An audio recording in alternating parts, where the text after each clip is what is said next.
The topic today is about 10 ways to have a better conversation.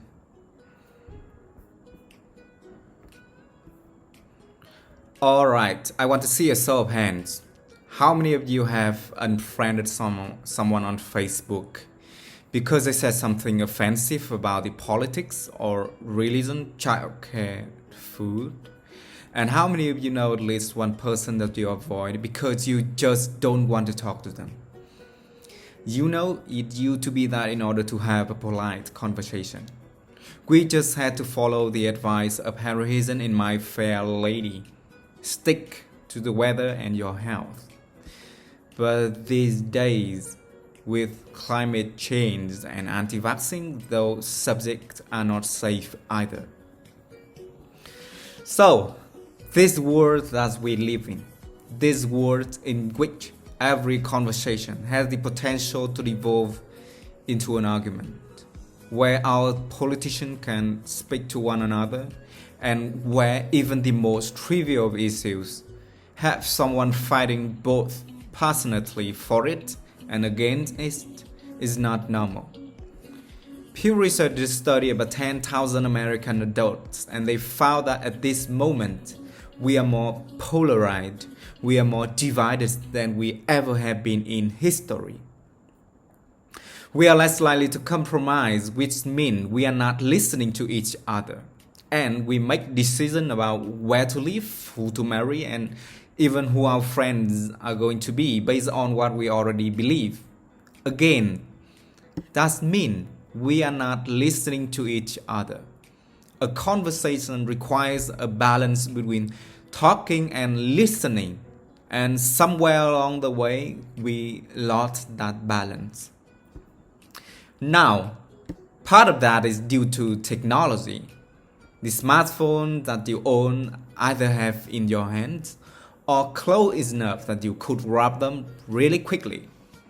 According to Pew Research, about a third American teenagers send more than 100 texts a day. And many of them, almost most of them, are more likely to text their friend than they are to talk to them face to face. This great piece in the Atlantic, it was written by a high school teacher named Paul Barnwell, and he gave his kids a communication project. He wanted to teach them how to speak on a specific subject without using notes. And he said this: I came to realize that conversational competence may be the single most overlooked skill we fail to teach. Kids spend hours each day engaging with ideas and each other through screen, but rarely do they have an opportunity to hone their interpersonal communication skill. It might sound like a funny question, but we have to ask ourselves, if there's any 21st century skill more important than being able to sustain coherent, confident conversation. Now, I make my living talking to people. Nobel Prize winner, truck drivers, billionaire, kindergarten teacher, head of state, plumbers. I talk to people that I like. I talk to people that I don't like. I talk to some people that I disagree with deeply on a personal level, but I still have a great conversation with them. So I'd like to spend the next 10 minutes or so teaching you how to talk and how to listen. Many of you have already heard a lot of advice on this. Things like look the person in the eye, think of interesting topics to discuss in advance, look, nod, and smile to show you are paying attention, repeat back what you just heard or summarize it. So when you forget all of that, it is crap. There is no reason to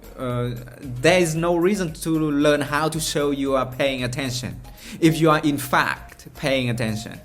Now, I actually use the exact same skills as the professional interviewer that I do in regular life. So, I'm going to teach you how to interview people. That's actually going to help you learn how to be better conversation.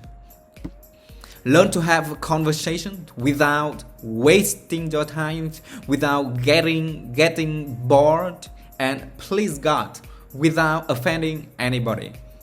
We've all had really great conversation. We've had them before. We know what it's like. The kind of conversation where you walk away feeling engaged and inspired, or where you feel like you make a real connection, or you being perfectly understood. There's no reason why most of your interaction can be like that. So I have 10 basic rules. I am going to walk you through all of them, but honestly, if you just choose one of them and master it, you already enjoy better conversation. Number 1, don't multitask. Don't multitask. And I don't mean just set out your cell phone or your tablet or your car keys or whatever it in your hand. I mean be present, be in that moment. Don't think about what your argument you had with your boss. Don't think about what you are going to have for dinner. If you want to get out of the conversation, get out of the conversation. But don't be half in it and half out of it. Number 2, don't pontificate. If you want to state your opinion without any opportunity for response or arguments or pushback or growth, write a blog. Now, there's really good reason why I don't allow pundits on my shows, because they are really boring. If they're conservatives, they are going to hate Obama and food stamp and absorption. If they are liberal, they are going to hate big banks and oil corporation and Dick Cheney. Totally predictable. And you don't want to be like that. You need to enter every conversation assuming that you have something to learn. The famed therapist M. Scott Peck said that true listening requires a setting aside of oneself. And sometimes that means setting aside your personal opinion. He said that sensing this acceptance, the speaker will become less and less vulnerable and more likely to open up the inner recesses of his or her mind to the listener. Again, assume that you have something to learn. Bill Knight, everyone you ever meet knows something that you don't. I put it this way: everybody is an expert in something. Number 3, use open-ended question. In this case, take a cue from journalists. Start your question with who, what, when, where, why, or how. If you put in a complicated question, you are going to get a simple answer out. If I ask you, were you terrified? You are going to respond the most powerful word in that sentence, which is terrified. There, and the answer is yes, I was, or no, I wasn't. Were you angry? Yes, I was very angry. Let them describe it. They are the ones that know. Try asking them things like, what was that like, or how did that feel? Because then may have to stop for a moment and think about it, and you are going to get a much more interesting response. Number 4, go with the flow. That means thoughts will come into your mind, and you need to let them go out of your mind. We've heard interview often in which a guest is talking for several minutes and the host came back and asked a question which seemed like it comes out nowhere or is already been answered.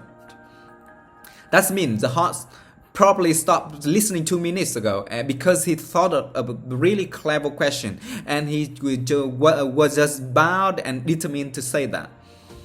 And we do exact same thing. We are sitting there having a conversation with someone and we remember that time we met a hug man in a coffee shop and we stop listening. Stories and ideas are going to come to you. You need to let them come and let them go. Number 5, if you don't know, say that you don't know. Now, people on the radio, especially on NPR, are much more aware that they are going on the record. So they are more careful about what they claim to be an expert in and what they claim to know for sure. Do that. You understand the caution. A stock should not be cheap. Number 6, don't equate your experience with theirs. If they are talking about the having a lost family member, don't start talking about the time you lost a family member. If they are talking about the trouble they are having at work, don't tell them about how much you hate your job. It's not the same. It's never the same. All experiences are individual. And more importantly, it's not about you. You don't need to take that moment to prove how amazing you are or how much you've suffered. Somebody asked Stephen Hawking once what his IQ was, and he said, I have no idea. People who brag about their IQ are losers. Conversations are not a promotional opportunity. Number 7, try not to repeat yourself. It's condescending and it's really boring. We tend to do it a lot, especially in work conversation or in a conversation with our kids. We have a point to make and we just keep rephrasing it over and over. Don't do that. Number 8, stay out of the weeds. Frankly, people don't care about the years, the names, the dates, all those details that you are struggling to go up with in your mind. They don't care. What they care about is you. They care about what you're like, what you have in common. So, forget the details. Leave them out. Number 9, it is not the last one, but it is the most important one. Listen. I cannot tell you how many really important that people have said that listening is perhaps the number one most important skill that you could develop. Buddha said, I am paraphrasing, if your mouth is open, you are not learning. And Kevin Collins said, no man ever listened his way out of the job. Why do we not listen to each other? Number 1, we rather talk. When I am talking, I'm in control. I don't hear anything I'm not interested in. I am center of attention. I can bolster my own identity. But there is another reason. We get distracted. The average person talk about 225 words per minute, but we can listen at up to 500 words per minute. So our minds are filling in those other 225 words. And look, I know it takes effort and energy to actually pay attention to someone. But if you can't do that, you are not in a conversation. You are just two people shouting out a barely related sentence in the same place. You have to listen to one another. Stephen Covey said it very beautifully. He said, most of us don't listen with the intent to understand. We listen with the intent to reply. One moral is number 10, and it is this one. Be brief.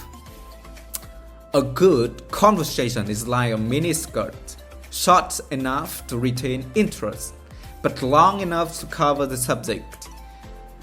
All of this boils down to the same basic concept, and it is this one. Be interested in other people. You know, I grew up with a very famous grandfather, and there was kind of a ritual in my home. People would come over to talk to my grandparents, and after they would leave, my mother would come over to us, and she'd say, do you know who that was? She was the runner of Miss America. He was a mayor of Sacramento. He won the Pulitzer. He won a Pulitzer Prize.